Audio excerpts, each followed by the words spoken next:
नमस्कार दोस्तों, UPPSC daily news में आप सभी लोग का स्वागत है। तो आज से यूपीएसआई की क्लासेस शुरू हो गई हैं और डेली एक वीडियो रहेगा सिलेबस के चैप्टर वाइज से। जैसे आज का सिलेबस है संविधान का अध्याय 1 यानी कि संविधान का उद्देश्य, इसको पढ़ाया जाएगा और बिल्कुल निःशुल्क है। सारे क्लासेस सब कुछ निःशुल्क हैं, कभी भी किसी चीज़ का पैसा नहीं लिया जाएगा।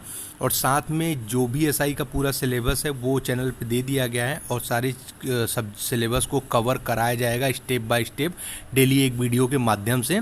और जहाँ दोस्तों आपसे लोगों को बता दूं कि करंट अफेयर के लिए हमारी एक्सपर्ट हैं, करंट अफेयर की एक्सपर्ट हैं अलका पांडे जी, वो आप सभी लोग को करंट अफेयर की सारी चीज़ें प्रोवाइड कराएंगी।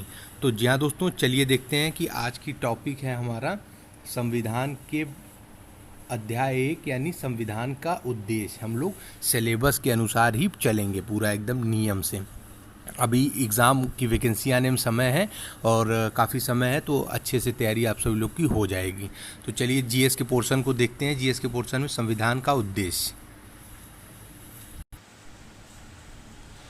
तो जी हाँ दोस्तों, ये है संविधान का उद्देश्य। आप सभी लोग सामने शुरू किया जा रहा है। भारतीय राज्य व्यवस्था का ये है, तो इसमें हम लोग पूरा लाइन बाय लाइन इसको पढ़ेंगे।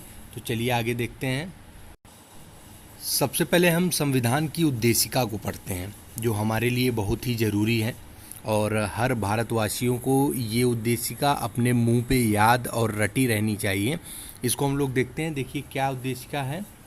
हम भारत के लोग भारत को एक संपूर्ण प्रभुत्व संपन्न समाजवादी पंथनिरपेक्ष लोकतंत्रात्मक गणराज्य बनाने के लिए तथा उसके समस्त नागरिकों को सामाजिक, आर्थिक और राजनैतिक न्याय, विचार, अभिव्यक्ति, विश्वास, धर्म और उपासना की स्वतंत्रता, प्रतिष्ठा और अवसर की समता प्राप्त कराने के लिए तथा उन सब में व्यक्ति की गरिमा और राष्ट्र की एकता और अखंडता सुनिश्चित करने वाली बंधुता बढ़ाने के लिए दृढ़ संकल्प होकर अपनी संविधान सभा में आज तारीख 26 नवंबर 1949 ईस्वी मिति मार्गशीर्ष शुक्ला सप्तमी संवत 2006 विक्रमी को एतद द्वारा इस संविधान को अंगीकृत, अधिनियमित और आत्मार्पित करते हैं।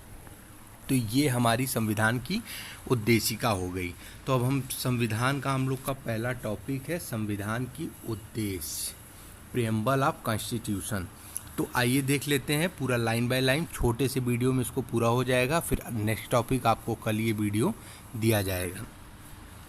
तो देखिए है संविधान की प्रस्तावना। हम भारत के लोग, जो अभी ऊपर आप सभी लोगों ने देखा, संविधान की जो प्रस्तावना थी यही है, जिसमें हम भारत के लोग सबसे शुरुआत किया जाता है। सोर्स ऑफ प्रियम्बल, उद्देशिका के स्रोत कौन कौन से हैं, ठीक है, इसको हम लोग देखते हैं। देखिए पहला है जवाहरलाल नेहरू द्वारा संविधान सभा में 13 दिसंबर 1946 को प्रस्तुत एवं 22 जनवरी 1947 को स्वीकृति का उद्देश्य प्रस्ताव दिया गया और ये है ऑस्ट्रेलिया का संविधान। क्या उद्देशिका संविधान का अंग है? तो इसको हम लोग देखते हैं संपूर्णवाद को अच्छे से।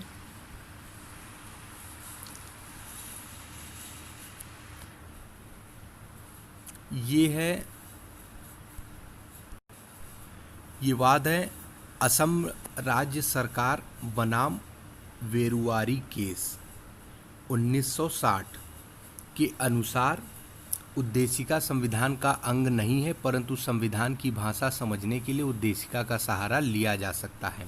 इसमें से क्वेश्चन आपको डिटेल में ही पढ़ना है। पूरा क्वेश्चन अपने आप ही आप एक लाइन से 3-4 क्वेश्चन अपने आप ही आप तैयार कर पाएंगे। और जब आपने पूरा सिलेबस को अच्छे से बुक के माध्यम से पढ़ा है, कोई ऐसा नहीं है कि शॉर्टकट या पगडंडियों का सहारा लिया है जिसमें आपको याद करने में कठिनाई होगी। अगर आप एक क्लास के रूप में ले रहे हैं इसको, तो आपको इसमें से क्वेश्चन अपने आप ही सारे मिल जाएंगे।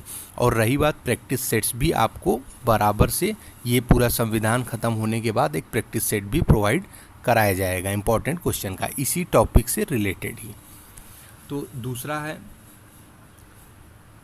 गोलकनाथ बनाम पंजाब राज्य केस 1967 का। न्यायमूर्ति हिदायतुल्लाह ने इस केस में उद्देशिका को संविधान की मूल आत्मा कहा, जबकि B.R. अम्बेडकर ने अनुच्छेद 32 को संविधान की मूल आत्मा मानते थे। नेक्स्ट देखते हैं इसमें, केशवानंद भारती बनाम केरल राज्य 1973 का अब तक की सबसे बड़ी 13 चीज़ों की संवैधानिक पीठ बेंच ने इस पर फैसला सुनाया है, और ये फैसला सुनवाई की मौलिक अधिकारों में संशोधन किया जा सकता है, परंतु मौलिक ढांचों में परिवर्तन नहीं होना है। और इसी बात से यह भी स्थापित हुआ कि उद्देशिका न्याय योग्य नहीं है और इसके आधार पर कोई निर्णय नहीं दिया जा सकता।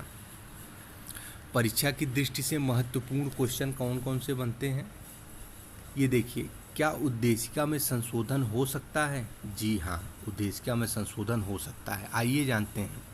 इस आधार पर 42वें संविधान संशोधन 1976 द्वारा इसमें समाजवादी, पंथ निरपेक्ष एवं अखंडता शब्द जोड़े गए हैं। नोट है, प्रस्तावना उद्देशिका ही भारत को एक धर्मनिरपेक्ष राज्य वर्णित करता है। क्वेश्चन है, न्यायिक आर्थिक न्याय के उद्देश्य की पूर्ति कौन करता है? इसका आंसर है उद्देशिका और नीति निर्देशक तत्व। क्वेश्चन है, किसने प्रस्तावना को भारतीय गणतंत्र की जन्म कुंडली कहा? इसका आंसर है KM मुंशी ने। नेक्स्ट देखते हैं हम लोग, भारतीय संविधान की कुछ विशेषताएं। ये हम लोग अभी पढ़ रहे हैं संविधान के उद्देश्य, यानी पहले अध्याय में ये हम लोग अभी पढ़ रहे हैं। अगला हम लोग का जो मूल अधिकार, नीति निर्देशक तत्व जो आएंगे बारी बारी, उन सभी को हम पूरे एक वीडियो के माध्यम से कवर करने की कोशिश करेंगे। फीचर ऑफ इंडियन कॉन्स्टिट्यूशन, अब इसमें है, हम भारत के लोग, we the people of India. संयुक्त राष्ट्र संघ के चार्टर की तरह हम संयुक्त राष्ट्र संघ के लोग, अर्थात संविधान का मूल भारत की जनता है। समाजवादी, सोशलिस्ट, भारत का समाजवाद लोकतांत्रिक समाजवाद है जो नेहरू की अवधारणा पर आधारित है।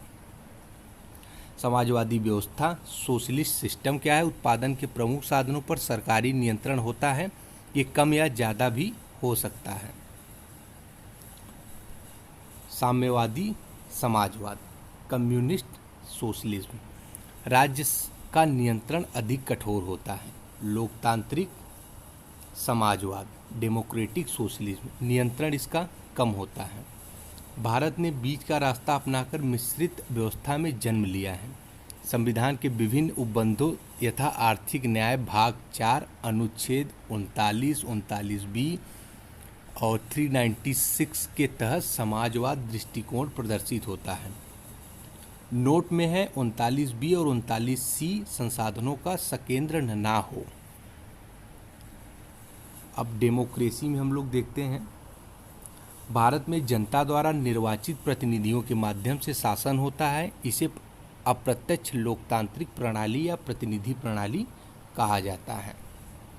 भारत एक गणतंत्र है, इसका अर्थ है भारत का राष्ट्रपति निर्वाचित होगा, ना कि वंशानुगत होगा। ये डेमोक्रेसी में ये बातें कही गई हैं। अधिकार जान लेते हैं कौन कौन से हैं। न्यायिक अधिकार में हमारे आते हैं, न्यायिक अधिकार में सामाजिक, आर्थिक और राजनैतिक।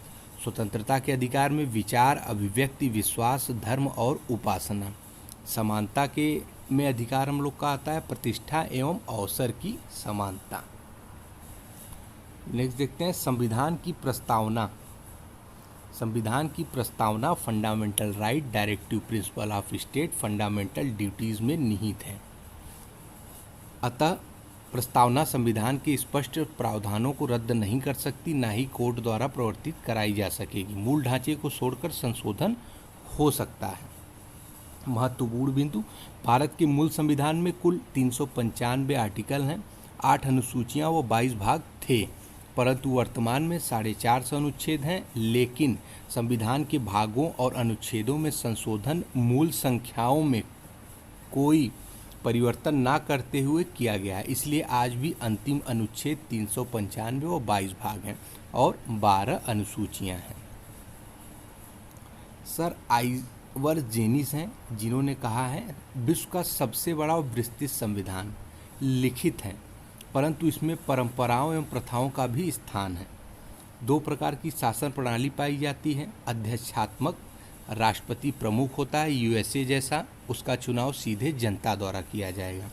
संसदीय शासन प्रणाली, वास्तविक शक्ति जनता द्वारा निहित मंत्रिपरिषद में होती है। अनुच्छेद 75 का 3 क्या कहता है? मंत्रिपरिषद सामूहिक रूप से लोकसभा के प्रति उत्तरदायी होती है। यह प्रावधान भारतीय संविधान में संसदीय प्रणाली की आधारशिला है। नेक्स्ट देखते हैं। तो ये हमारा खत्म हो गया संविधान का उद्देश्य। तो संविधान के उद्देश्य से 1-2 क्वेश्चन आ सकते हैं। जितने मैंने आपको अभी अध्याय पढ़ाए हैं उस अध्याय में से एक क्वेश्चन आप सभी लोग का आ सकता है, तो इसको अच्छे से पढ़े रहिएगा। उसमें से एक क्वेश्चन पूछा जा सकता है कि किस हिसाब से क्या होगा। अब जैसे अगला टॉपिक है संघ राज्य और उसका क्षेत्र, लेकिन आपके एसआई में ये टॉपिक नहीं है, तो इसको हम लोग छोड़ देंगे। आपकी एसआई में जो अगली टॉपिक है उसको हम लोग डिस्कस करेंगे। तो आइए जानते हैं अगली टॉपिक कौन सी है, उसको नेक्स्ट वीडियो में हम लोग जानेंगे। नेक्स्ट टॉपिक है हमारा मौलिक अधिकार होगा, जिसको हम अगले वीडियो में आपको अच्छे से पूरा बताएंगे। तो जी हाँ दोस्तों, वीडियो को लाइक कर दें और अच्छा लगे तो अपने दोस्त यार से भी शेयर करें, ताकि वो लोग भी निःशुल्क और फ्री में क्लास पा सकें, जो कि अच्छे और बेहतरीन अध्यापकों द्वारा ये PDF तैयार किया गया है। जी हाँ दोस्तों, बहुत बहुत धन्यवाद।